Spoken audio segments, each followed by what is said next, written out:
Friends, welcome to learning academy Kannada YouTube channel. ಮೊದಲ ಬಾರಿ ನಮ್ಮೊಂದು YouTube channel ನೋಡ್ತಾ ಇದ್ದರೆ ಅಥವಾ ಇಲ್ಲಿವರೆಗೂ ಸಬ್ಸ್ಕ್ರೈಬ್ ಮಾಡಿದರೆ ಸಬ್ಸ್ಕ್ರೈಬ್ ಮಾಡಿ ಮತ್ತು ಸಪೋರ್ಟ್ ಮಾಡಿ ಅಂತ ಹೇಳ್ತಾ ಇವತ್ತಿನ ಒಂದು ವಿಡಿಯೋ ಏನಪ್ಪ ಅಂತಂದರೆ ಎಸ್ಕಾಮ್ನಲ್ಲಿ ಇರುವಂತಹ ಒಂದು ಹುದ್ದೆಗಳನ್ನು ಕಳೆದುಕೊಳ್ಳುವಂತಹ ಭೀತಿ ಅಂತೇಳಿ ನೀವು ಪತ್ರಿಕಾ ಪ್ರಕಟಣೆ ನೋಡಿರ್ಬೋದು. ಯಾಕೆ ಅಂತಂತಂದರೆ KPTCL ಮತ್ತು ಹೆಸ್ಕಾಮ್ಗಳನ್ನು ಏನು ಮಾಡ್ತಾ ಇದ್ದಾರೆ ಅಂತಂದರೆ ಖಾಸಗೀಕರಣ ಮಾಡುವಂಥದ್ದು. ಇದು ಈಗ ಜಾಸ್ತಿ ಚರ್ಚೆ ನಡೀತಿದೆ. ಅದಕ್ಕೆ ಸಂಬಂಧಿಸಿರುವಂತೆ ಟಾಟಾ ಕಂಪನಿಯವರು ಏನು ಮಾಡಿದ್ದಾರೆ ಅಂತಂದರೆ ಇದಕ್ಕೆ ಅಪ್ಲೈಯನ್ನು ಸಹ ಮಾಡಿರುವಂಥದ್ದು ಖಾಸಗೀಕರಣಕ್ಕೋಸ್ಕರ. ಇಲ್ಲಿ ಏನಾದರೂ ಖಾಸಗೀಕರಣ ಆದರೆ ಏನೆಲ್ಲ ಪ್ರಾಬ್ಲಮ್ಸ್ ಆಗ್ತವೆ, ಬದಲಾವಣೆಗಳಾಗ್ತವೆ ಎಂಬುದನ್ನು ನೀವು ನೋಡ್ಬೋದು. ಏನಪ್ಪ ಅಂದರೆ ಖಾಸಗೀಕರಣ ಏನಾದರೂ ಆದರೆ ಇಲ್ಲಿರುವಂಥ ಉದ್ಯೋಗವನ್ನು ಕಳೆದುಕೊಳ್ಳುವಂತಹ ಭೀತಿ ಉಂಟಾಗಿದೆ. ಎಷ್ಟೋ ಜನ ಅಭ್ಯರ್ಥಿಗಳು ಉದ್ಯೋಗವನ್ನು ಕಲ್ತ್ಕೊಳ್ಬೋದು.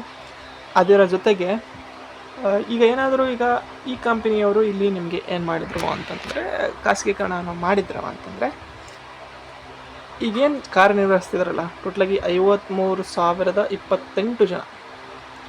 ಈ 53,028 ಜನನೂ ಸಹ ಏನಂತಂದರೆ ಈಗ ಅವರೆಲ್ಲರೂ ಸಹ ಗೌರ್ಮೆಂಟ್ ಎಂಪ್ಲಾಯೀಸ್, ಹೌದಾ?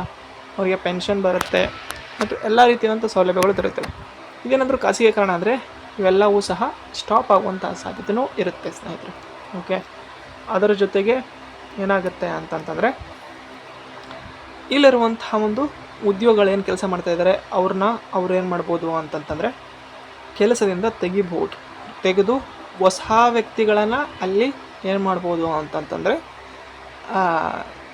ಅವ್ರಿಗೆ ಬೇಕಿದ್ದಂತಹ ಬೇಕಿದ್ದಂಥ ಅನ್ನೋಕ್ಕಿಂತ ಹೆಚ್ಚಾಗಿ ಅವರೇ ಸಹ ತಮ್ಮ ಏನು ಇರ್ತಾರಲ್ಲ ಕೆಲಸಗಾರರನ್ನು ಅವರು ಕರೆದುಕೊಂಡು ಬರಬಹುದು. ಆ ರೀತಿ ಆಗೋದ್ರಿಂದ ಇಲ್ಲಿ ಉದ್ಯೋಗಗಳನ್ನು ಕಳೆದುಕೊಳ್ಳುವಂತಹ ಭೀತಿ ಉಂಟಾಗುತ್ತೆ. ಓಕೆ, ಅದೇ ರೀತಿಯಾಗಿ ಇಲ್ಲಿ ಕೆಲಸ ಮಾಡ್ತಾ ಇದ್ದಾರಲ್ಲ ನಮ್ಮ ಕರ್ನಾಟಕದಲ್ಲಿ, ಅವರು ಬೇರೊಂದು ರಾಜ್ಯದಲ್ಲಿ ಕೆಲಸ ಮಾಡುವಂತಹ ಒಂದು ಪರಿಸ್ಥಿತಿಯೂ ಸಹ ಬರ್ಬೋದು. ಯಾಕಂತಂದರೆ ಇಲ್ಲಿ ಮತ್ತು ಬೇರೊಂದು ರಾಜ್ಯದಲ್ಲಿ, ಎರಡೂ ರಾಜ್ಯದಲ್ಲಿಯೂ ಸಹ ಒಂದೇ ಕಂಪನಿ ಇದ್ದಾಗ ಅಲ್ಲಿ ಅವರು ಎಲ್ಲ ಒಂದು ಸ್ಥಳದಲ್ಲಿಯೂ ಸಹ ಕೆಲಸ ಮಾಡಬೇಕಾಗ್ತದೆ, ಹೌದಾ? ಹಾಗಾಗಿ ಆ ರೀತಿಯಾಗಿಯೂ ಸಹ ಆಗಬಹುದು ಸ್ನೇಹಿತರೆ, ಹೌದಾ?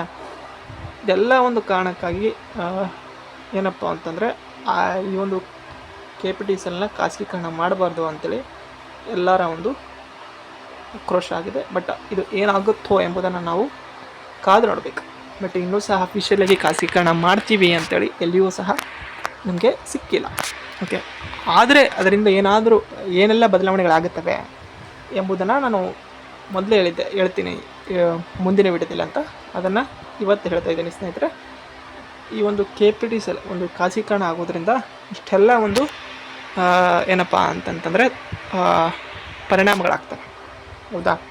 ಇದರಲ್ಲಿ ಉದ್ಯೋಗವನ್ನು ಕಳೆದುಕೊಳ್ಬೋದು. ಉದ್ಯೋಗದಲ್ಲಿದ್ದವರು ಬೇರೊಂದು ಕಡೆ ಕೆಲಸಕ್ಕೆ ಹೋಗಬೇಕಾಗ್ತದೆ, ಬೇರೊಂದು ರಾಜ್ಯಕ್ಕೆ ಹೋಗಬೇಕಾಗ್ತದೆ, ಬೇರೊಂದು ಸ್ಥಳಕ್ಕೆ ಹೋಗಬೇಕಾಗ್ತದೆ. ಆ ಒಂದು ಕಾರಣಕ್ಕಾಗಿ ಇದು ಒಂದು ಏನಪ್ಪ ಅಂತಂದರೆ ಖಾಸಗೀಕರಣ ಬೇಡ ಅಂಬುದು ಎಲ್ಲರ ಆಕ್ರೋಶ. ಇದರಲ್ಲಿ ನೋಡ್ಬೋದು, ಟೋಟಲಾಗಿ ಈಗ 53,000 ಜನ ಕೆಲಸ ಮಾಡ್ತಾ ಇದ್ದಾರೆ. ಇನ್ನೂ ಸಹ ಆ್ಯಡ್ ಆಗ್ತಾರೆ. ಇವಾಗ ಏನಪ್ಪ ಅವ್ರ ಮೇಲೆ ನಡೀತಾ ಇದ್ದಾರೆ ನೋಟಿಫಿಕೇಶನ್, ಅದರಲ್ಲಿ ಇನ್ನೂ ಸಹ ಹೊಸದಾಗಿ ಆ್ಯಡ್ ಆಗ್ತಾರೆ, ಹೌದಾ? ಟೋಟ್ಲಾಗಿ ನಾನು ಒಂದು ಹೇಳಿದ್ದೆ ಹೊಸ ನೋಟಿಫಿಕೇಷನ್ ಅಂತ ನೋಡ್ಬೋದು ನೀವು. ಟೋಟ್ಲಾಗಿ 34,506 ಪೋಸ್ಟ್ಗಳು ಏನಿವೆ ಅಂತಂದರೆ ಖಾಲಿ ಇವೆ ಈ ಒಂದು ಎಸ್ಕಾಮ್ಗಳಲ್ಲಿ.